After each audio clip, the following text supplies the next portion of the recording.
সীমান্ত এলাকা থেকে আমাদের প্রতিনিধিরা রয়েছেন আমাদের সঙ্গে। আমরা সরাসরি চলে যাব বনগাঁ সীমান্তে। বনগাঁ সীমান্ত থেকে আমাদের প্রতিনিধি কমলাক্ষ ভট্টাচার্য রয়েছেন আমাদের সঙ্গে। কমলাক্ষ, এই যে দুই দেশের মধ্যে একটা চাপানুতর চলছে, তার মধ্যে এখন যেটা বড় মাথা ব্যথার কারণ বা আমরা আশঙ্কা বলতে পারি সেটা হয়ে দাঁড়িয়েছে সীমান্তে, তা হচ্ছে বেশ কিছুটা জায়গা রয়েছে অরক্ষিত। এবং শুধুমাত্র তাই নয়, এই যে একটা অনুপ্রবেশের আশঙ্কা, সেখানে শুধুমাত্র যে অবৈধ অনুপ্রবেশ সেটা কিন্তু না, তার সঙ্গে পাক জঙ্গি বা গুপ্তচর সহ বাংলাদেশি জঙ্গি বা গুপ্তচর অনুপ্রবেশেরও একটা আশঙ্কা কিন্তু থেকে যাচ্ছে। নজরদারির ঘেরাটোপ কি নজরে আসছে কমলাক্ষ?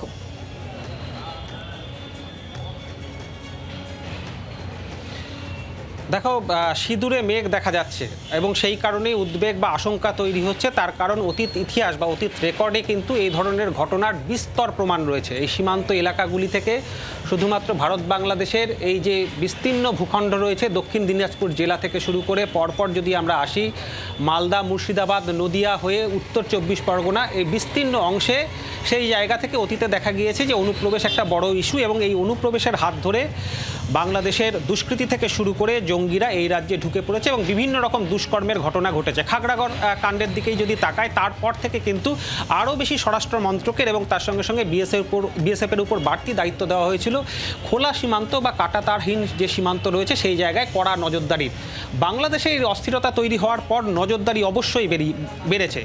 যে বৈধ এলাকাগুলি রয়েছে, অর্থাৎ যে বৈধভাবে পাসপোর্ট ভিসা নিয়ে যে সীমান্ত এলাকাগুলি থেকে পারাপার করা যায় সেই জায়গায় অবশ্যই তৎপরতা বেড়েছে। সেই ছবি আমরা দেখেছি। আমরা বিভিন্ন সীমান্তগুলিতে ঘোরার চেষ্টা করেছি। আমরা গোজাডাঙ্গা দেখেছি, আমরা পেট্রাপোল দেখেছি, আমাদের উত্তরবঙ্গ থেকে দক্ষিণবঙ্গ বিভিন্ন সীমান্তে আমাদের প্রতিনিধিরা সমস্ত জায়গায় আমরা দেখতে পেয়েছি যে অবশ্যই নজরদারি বেড়েছে। কিন্তু এই নজরদারির ফাঁক বলে যেই জায়গায় খোলা সীমান্ত রয়েছে, কাঁটাতারবিহীন যে দক্ষিণবঙ্গের প্রায় 400 কিলোমিটার এলাকা রয়েছে, সেখান থেকে অনুপ্রবেশের আশঙ্কা তীব্র হচ্ছে। আমরা এই মুহূর্তে রয়েছি এক সময়ের যশোর জেলার অন্তর্গত এই বনগাঁ আদালতে। বনগাঁ আদালতে এই কারণেই, এই বনগাঁ আদালতে পরপর যে ধরনের মামলা বাড়ছে, অনুপ্রবেশের মামলা বাড়ছে, বনগাঁর যে সংশোধনাগার রয়েছে সেখানে কার্যত এই অনুপ্রবেশকারীদের ভিড় উপচে পড়ছে, সেই খবরও কিন্তু সামনে আসছে।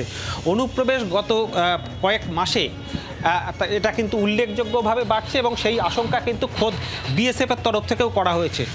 এবং সেই উদ্বেগের অন্যতম বড় কারণই কিন্তু এই খোলা সীমান্ত। আর এই খোলা সীমান্ত নিয়ে কেন্দ্র রাজ্যের চাপানুতর দীর্ঘদিন ধরেই কিন্তু জারি রয়েছে। আমরা দেখেছি খাগড়াগড় কাণ্ডের পর থেকেই কেন্দ্রের তরফ থেকে দোষারোপ করা হচ্ছে যে রাজ্য এই খোলা সীমান্তে ফেন্সিং দেওয়ার ব্যাপারে কিন্তু তারা উদ্যোগ দেখাচ্ছে না, সেই জায়গায় তারা জমি দিচ্ছে না, জমির জটে আটকে রয়েছে খোলা সীমান্তে ফেন্সিং দেওয়ার কাজ। কিন্তু রাজ্যের পাল্টা দাবি রয়েছে যে জমি অধিগ্রহণ সংক্রান্ত আইনি জটিলতা রয়েছে, সেই কারণেই কিন্তু এই খোলা সীমান্তে ফেন্সিং দেওয়া যাচ্ছে না।